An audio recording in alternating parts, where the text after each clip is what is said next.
ଆପଣଙ୍କ ବିଷୟରେ ଯଦି କିଏ କ'ଣ କହୁଛି ତାହେଲେ ତାକୁ ଆଦୌ ଶୁଣନ୍ତୁ ନାହିଁ, ଇଗ୍ନୋର କରନ୍ତୁ। ତାର ଅଭ୍ୟାସ ସମସ୍ତଙ୍କ ବିଷୟରେ କିଛି କିଛି କହିବା, ଆଗରେ କହିବା, ଫେସ୍ ଟୁ ଫେସ୍ କହିବା, କେତେ ଲୋକଙ୍କ ଆଗରେ କହିବା ବା ଆପଣଙ୍କ ପଛପଟେ କହିବା, ଏମିତି ତାର ଅଭ୍ୟାସ। ଆପଣ ଆଦୌ ପ୍ରଭାବିତ ହୁଅନ୍ତୁ ନାହିଁ ତାହା ଦ୍ୱାରା, ସେଇ କଥା ଦ୍ୱାରା। ସେଇଟା ହେଉଛି ତାହାର ସଂସ୍କାର। ଆପଣ ତାକୁ କିଛି ବି ଉତ୍ତର ଦିଅନ୍ତୁ ନାହିଁ। ଆପଣ ହେଉଛନ୍ତି ଷ୍ଟ୍ରଙ୍ଗ, ମଜବୁତ। ଆପଣ ଯଦି ତାକୁ କିଛି କହିବେ ତାହେଲେ ଆପଣଙ୍କର ଏନର୍ଜି ଲସ୍ ହେବ, ଆପଣଙ୍କର ପାଟି ଖରାପ ହେବ, ଆପଣଙ୍କ ସମୟ ବର୍ବାଦ ହେବ।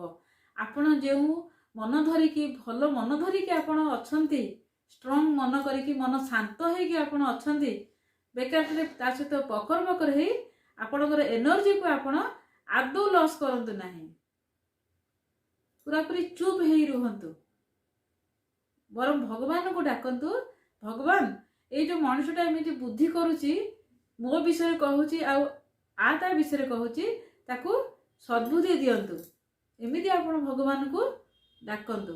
ଆଉ ଆପଣଙ୍କୁ ଯଦି କିଏ କହୁଛି ଏଇ ଡ୍ରେସଟା ଭଲ ଲାଗୁନି, ବା ଘର ଠିକ ନାହିଁ, ଗାଡ଼ି ଭଲ ଲାଗୁନି, ବା ପ୍ରପର୍ଟି କିଛି ଭଲ ନାହିଁ, ସେଥିପ୍ରତି ଆପଣ ବି ଆଦୌ ଧ୍ୟାନ ଦିଅନ୍ତୁ ନାହିଁ।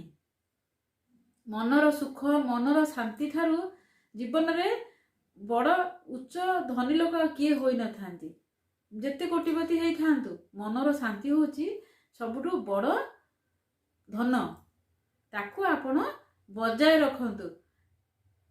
ତା କଥା ଶୁଣି ତାକୁ ନଷ୍ଟ ହେବାକୁ ଆଦୌ ଦିଅନ୍ତୁ ନାହିଁ।